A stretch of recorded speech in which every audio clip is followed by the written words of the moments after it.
What's up, everybody? I'm Jason, this is the Freeburg Garage, and we are back working on the FXRT. Of course, the project continues, and we are doing the Tappets and the Tappet guides on this Evo for my 1988 FXRT. If you didn't know which year I have, we always go by the service manual and all those specs. So let's dive into the bench, show what parts I got, what we're gonna go through to get these cleaned up and get these tappets and rollers installed. Tappet and Tappet guides, that's what Harley refers these to. And it is, of course, just lifters. That's what I know them as, lifters, and our lifter blocks. These are what fall into the motor, of course.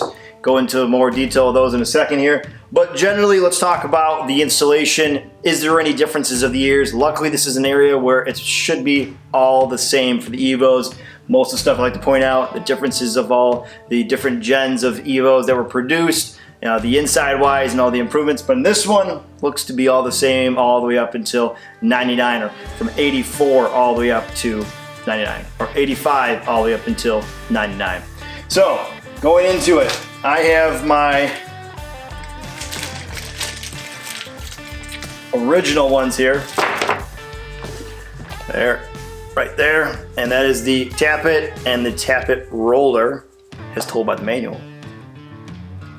And we are replacing them because it says generally when you're going into the motor, the top end, you want to just replace them. You're already into it, replace them with something new, because it is a worn out part that it probably matches the miles of the bike, and it is an area that can, of course, give you a lot of noise and problems going down the road for something that can be easily replaced. And you're going to open up to the elements, little specks and particles that get inside this diaphragm, the piston of this lifter. It's going to cause you problems trying to get down the road, getting oil correctly pumped. A failing lifter can be really common on a lot of these bikes if they're just not taken care of or not installed properly from the beginning, from where this is, or lots of miles. So a lot of different areas of why you want to replace them when you're doing the top end. Now, what I went with and was directed into fueling. I'm sure you guys have heard the company out there. If not, they're a great performance company that does OEM replacement and obviously high performance ends for pretty much any of the Harleys out there. And this one that I'm using is a fueling part number 4061 right there, and covers you from 85 to 99 for all the Evos, including Sportsters. So it pretty much covers everything. It's pretty much straight out. What we need to do is get these lifters ready for install. So I've already pulled them out, and the box it comes in, it's pretty nice. Give you a little sticker right there. So that's nice. Always cool to get a sticker. And then the casing actually comes in a real nice case. Gives you all the slots. Doesn't come banged up around. I've built like Chevy 350s in the past, and lifters that sit on the shelf tend to go bad. A lot of dart particles, they're not well taken care of, especially if you go to like auto parts stores. They come in just a dry box and there's nothing there to make sure that they stay somewhat lubricated, and these come in a lubricated or a machining oil that comes with it. So it's real nice, and each ones have their own separate bags. But prior to the video getting started a couple days ago, you need to get these soaked in oil, and that's what I have in here. They've been basking away, baking away, and getting them ready.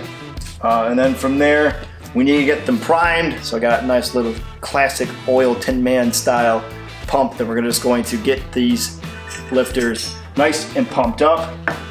And as well as our service manual, definitely using these right here. And that is a Tappet guide tool.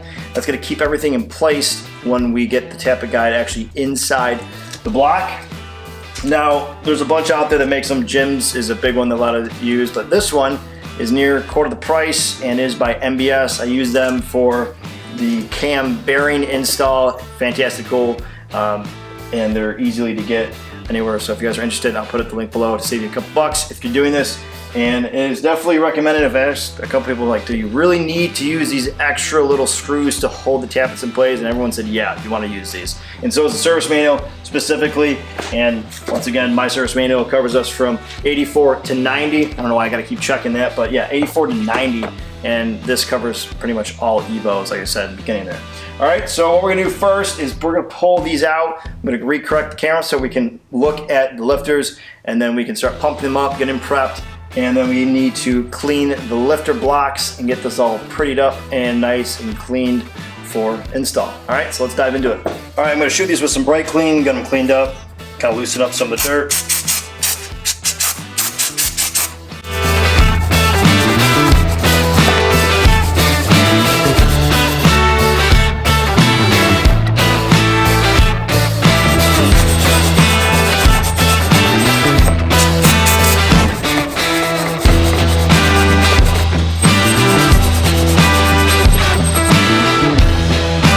So now we're gonna get these rollers primed and ready for the tappet guides. Lay that out there. Once again, get our bucket that has been soaked for a while with our lifters in there. Pull these out here now. Drain all the excessive oil. And this just helps lubricate everything from the outside to the inside and get them properly ready for the install there. Prime and lifters. This is actually by Fueling's recommendations on their lifters.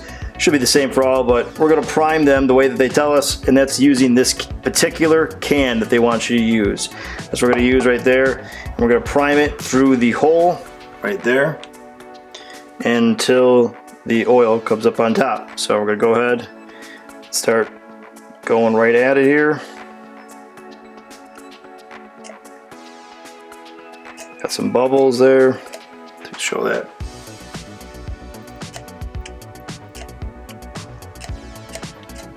There we go. Top is now nice and filled. Do it for the other ones now. So you watch it kind of percolate and then it'll start to cover itself nice and filled up with oil. Same thing on this side here. Good there. And this one I want to do one more time. Didn't seem like it was fully going up, so try that again. There we go. That's what I wanted to see. Perfect. So those are all primed up. We're going to get these now in the guides and kind of modify a tool now to get them to hold place when we slide it into the block. Everything is cleaned up, prepped, and ready, and we're going to get these lifters inside the guides. They have to be inserted from the bottom and then hold their position and dropped into the block. And what I'm going to do is I'm going to get some assembly lube inside of the guide holds here. And these don't say that they have to be, but I'm going to try to get the oil hole right here inserted towards the middle on both sides. And these don't need to be directional, it just helps it out and should be good to go. So we're going to use a little bit of our assembly lube here.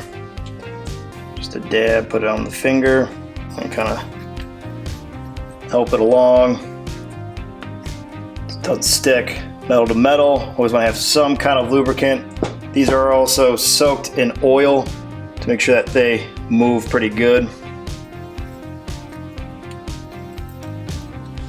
Good there. Drop our first one in here, aiming the hole towards the middle. Just like that. Same thing for this one.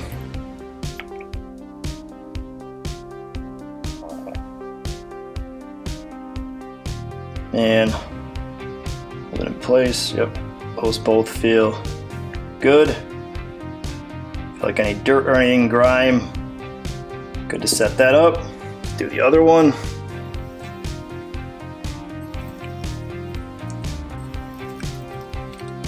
Okay, drop that in. The hole's going towards the middle once again. Lock that in place. And same thing for this one. Lock that right down. Those look good. Now we have to create the tool that's going to hold these lifters in the guides as I slide them in. So I'm going to use a paper clip. This is what the service manual uses, talks about. Just take a paper clip and we're going to format it so that it holds the lifter and then drop it in. In previous videos I already cleaned up the base here from when I removed them. So what we're going to do now is actually clean up the holes, and we're going to use a thread chaser, much different from a tap and die. It's less abrasive into the hole. Just Just gonna clean up those burrs inside. And this kit that I got is from Amazon, and it works out pretty well. And what it does is just breaks up that grime, rust, or Loctite that's inside of these holes. So that's what we're gonna do right now. As you can see, there's a bunch of orange stuff in each one. That's what that looks like right there. That's just a 1/4 inch that we're doing it with. Just gets us a clean shot, smooth bore going right into it. And then we're gonna get it in, so.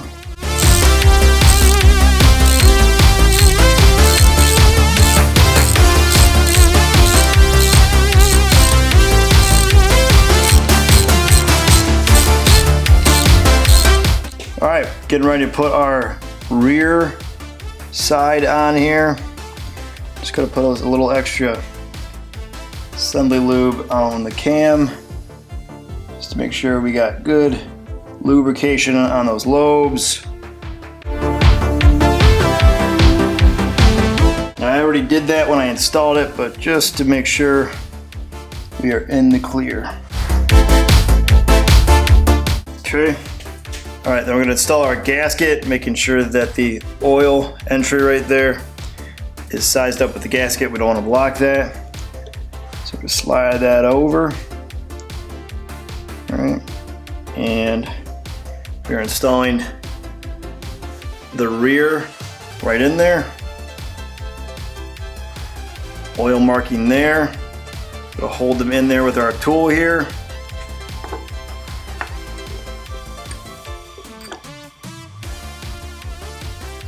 All right, that's seated real nice. Just slide in our tool to keep this positioned so don't slide nowhere. Put the guide tool towards the oil hole because that's what the service manual says. Put that one in and then do your 3 bolts. And I went ahead and put a little bit of Loctite at the end of them. Just make sure we don't have any movement. Get all these in there and then we'll torque them down.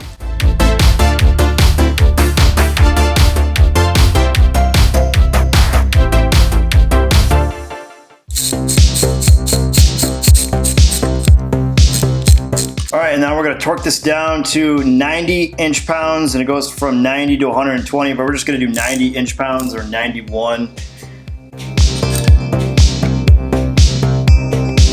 All right, let's go to the front side. Before we do the front cylinder, we're gonna put in 1/4 quart of oil.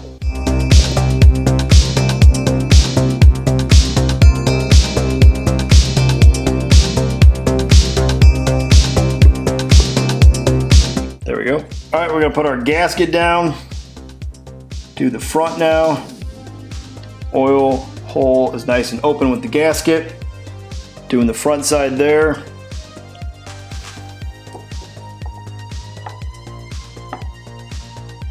Okay. And then lock down towards the oil hole there.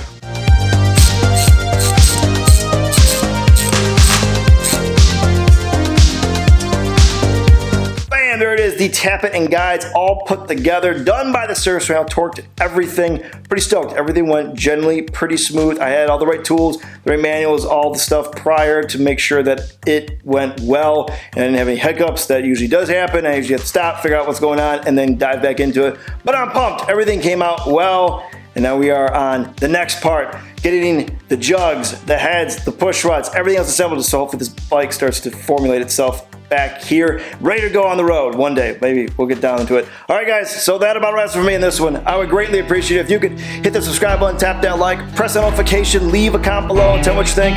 For those that have already subscribed, thank you. And as always, stay free. I'll catch you guys later.